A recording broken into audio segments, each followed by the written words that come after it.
இந்த நேரத்தில் நீங்க ஊக்கமா 3 காரியத்தை அந்த நபருக்கு பேரை சொல்லி, ஆண்டவரே ஒரு உணர்வை கொடுங்க, உம்மிடமா திரும்ப வைங்க, முற்றிலுமாய் விடுதலை தாங்க. ஒருவேளை நீங்க அந்த அடிமைத்தன கட்டுக்குள்ள இருக்கலாம்.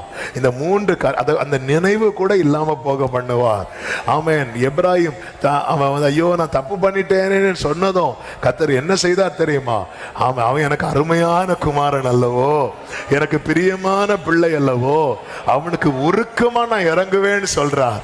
இந்த நாளிலே கர்த்தர் இந்த காரியத்துக்காக ஜெபிக்கும்படிக்கு அப்படிப்பட்ட அடிமைத்தன கட்டுல இருக்கிறவர்களுக்காக இப்ப ஜெபிக்கிறேன்னு சொல்றவங்க உங்க வலது கரத்தை உயர்த்தி நீங்க இப்ப ஜெபம் பண்ணுங்க. அந்த நபருக்கு பெயரை சொல்லி இந்த 3 வார்த்தைகள், ஆண்டவரே ஒரு உணர்வை கொடுங்கப்பா. கர்த்தர் கொடுப்பாருங்க. தமஸ்குக்கு போற வழியில சவுலுக்கு ஒரு உணர்வை கொடுத்தாரு பாத்தீங்களா? நீங்க ஜெபம் பண்ணுங்க, கர்த்தர் இதை செய்வார்.